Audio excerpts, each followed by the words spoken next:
Hey everybody, welcome back to the channel. Hey, today's video I'm actually kind of excited about. So I haven't done like a full distillery review or brand review before of like a full lineup of stuff, but today I'm doing just that. Today we're going to be covering the Elijah Craig line from Heaven Hill, and this product line is fantastic. It's got a great heritage to it, great history to it, and is basically on shelves everywhere. So Elijah Craig is named after a man. So Elijah Craig was a minister. He was born in Virginia. He ended up moving to Kentucky around the time that the Revolutionary War was wrapping up, and that's where he lived. Now, there is a little bit of controversy around his contribution to the bourbon industry. So even on the bottles it says Father of Bourbon, and it attributes him as being the first to char oak barrels.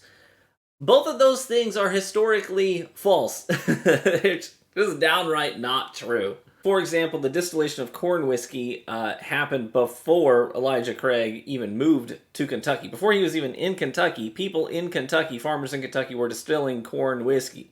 We have bills of sale, actual hard copies of receipts for selling stills for the distillation of corn whiskey that predates his trip to Kentucky.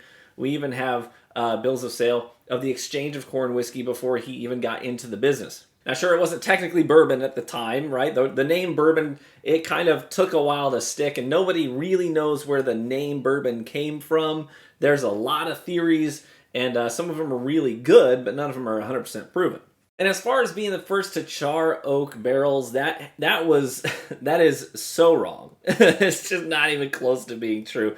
People were charring wood barrels back in the 1500s for preservation purposes, for whatever liquors were in there. Brandy and cognac, distillers were doing it long before corn whiskey distillers were. This was a common practice by the time that Elijah Craig got into the business of making whiskey and barreling whiskey. People were already barreling their corn whiskey in charred oak barrels before he. So anyways, I don't want to get that out of the way.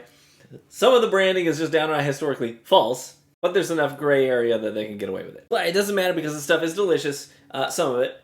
I'm kind of iffy on some Elijah Craig products, but we'll get to that. One thing I do have to say, there is an omission in my lineup, and that is the single barrel 18-year Elijah Craig.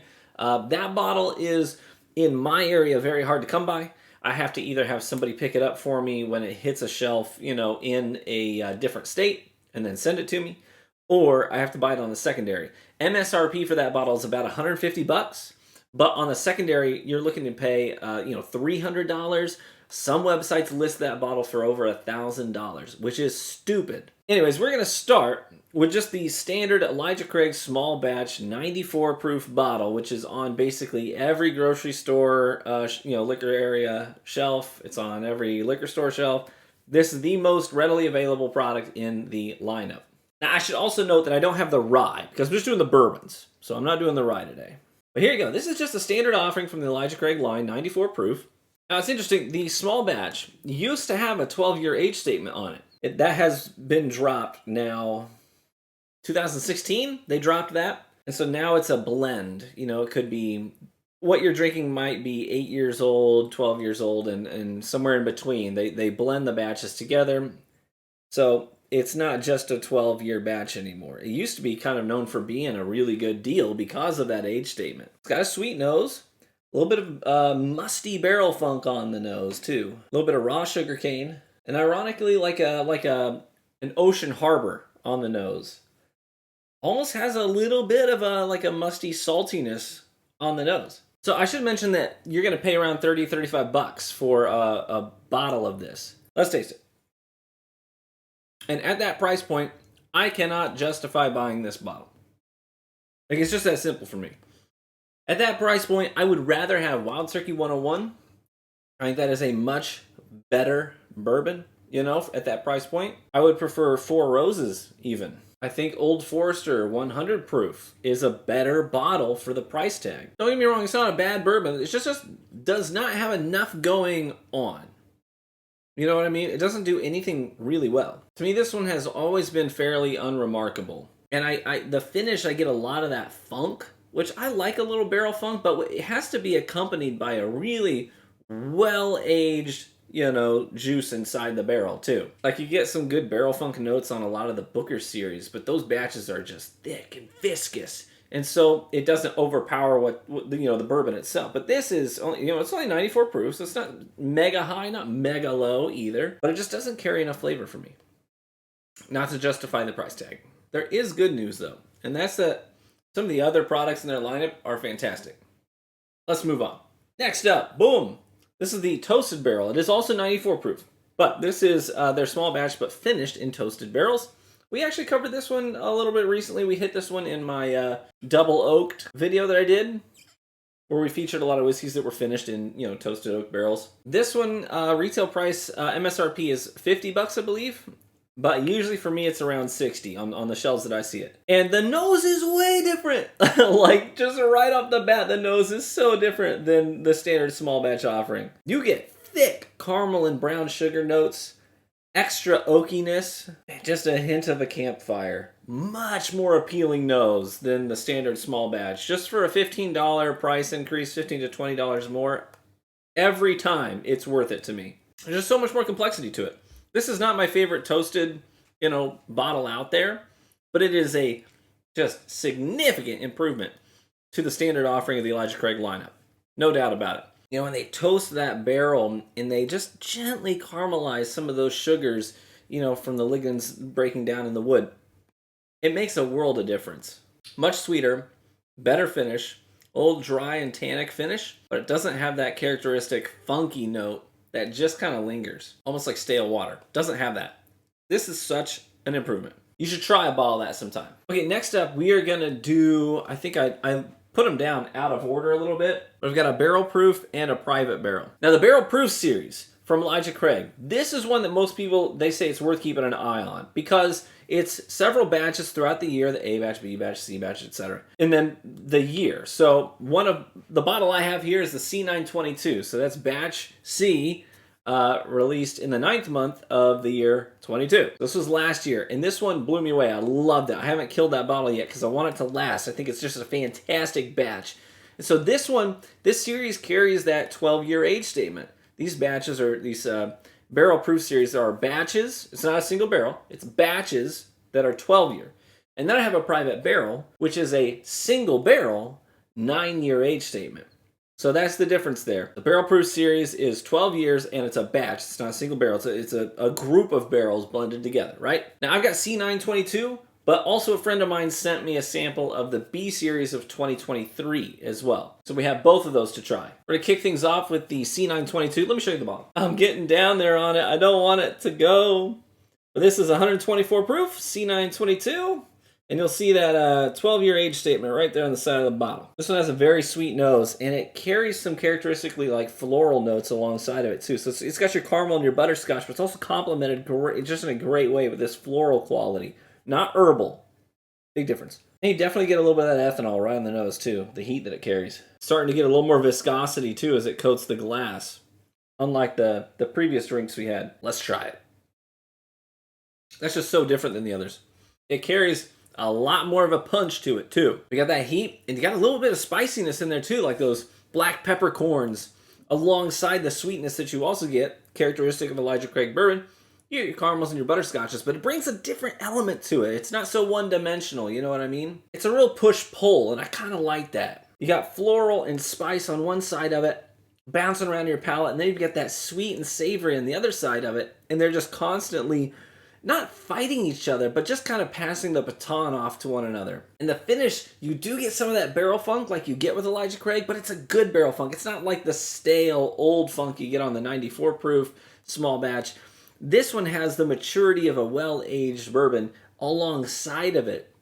And those two flavors really complement each other. And you almost get like that sweetness that I would attribute to a regular Twizzler.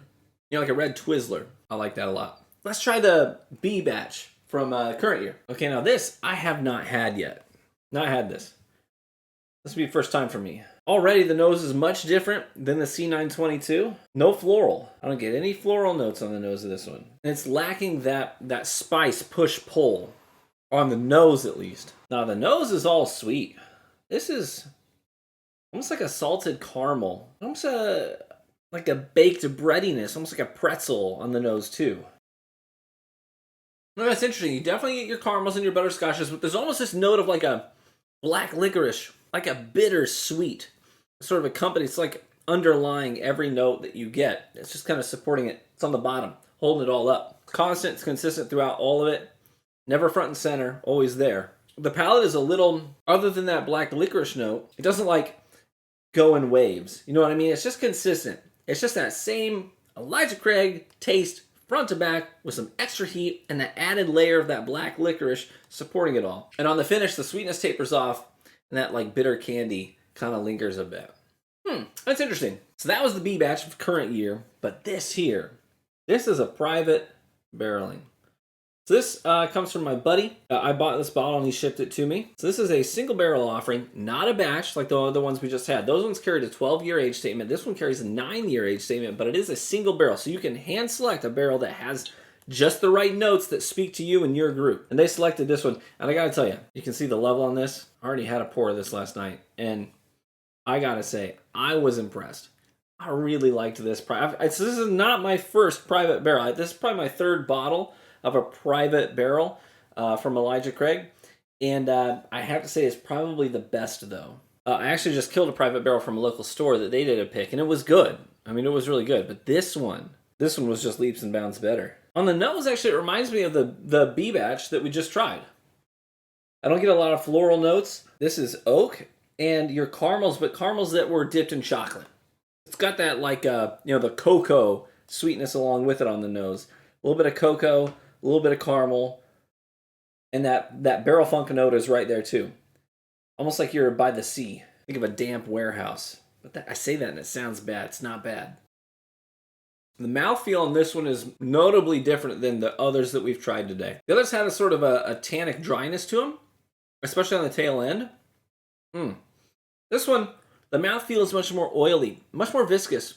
It clings. And because of that, you get a lot more of those sweet flavors that linger on the finish, not so much those bitter notes or the funk notes. This one, unlike all the others, the funk note takes a back seat. The sweetness gets to stick around because it's coating everything in there. The finish is all butterscotch to me. And that's not like an obscure note for a bourbon. That's not something that like, oh, you have to really try to obtain. No, that's just pretty standard with a good sweet corn whiskey. And this one executes it very well. It's not trying to be innovative. It's not trying to be creative. It just is good bourbon. It's just all there is to it. It's all about execution. This one executes well.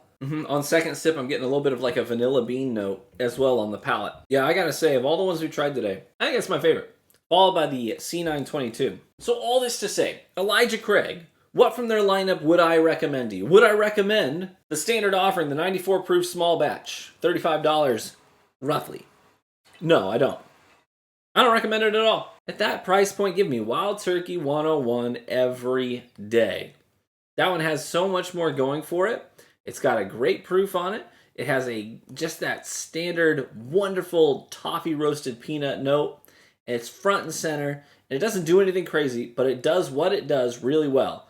This does nothing well, in my opinion. There, that's the front. This does nothing well. It just sort of is. Would I recommend the Toasted Barrel? Yeah. I think if you can find this for $50, give it a shot. It's got some great notes to it. It's not remarkable. It's not even close to being the best toasted out there on the market. I think at this price point, I'd rather spend $10 extra and get, there it is right there. Woodford Reserve Double Oaked, I think is better. Just being honest. But it's good. It's not bad at all. I think it's pretty good. Try it out. The Barrel Proof series. With these, my recommendation, as always, is wait for the reviews. Okay? So you don't want to be too late. Keep an eye on their schedule and when these releases happen, and then go looking for reviews of whatever the current batch is. Because these are a dice roll to me. They honestly are. The other one, the B series of the current year, I thought it was okay. I didn't dislike it. I liked the C922 better. So you may as well get the best batch for the price. So keep an eye on the reviews. If people are like, this is better or worse than the mean, than the average for this series. If it's at the average or better, buy. If it's below average, don't buy. Because I'd hate for you to spend the $70 of MSRP on a bottle of this and not like it. That would be a shame.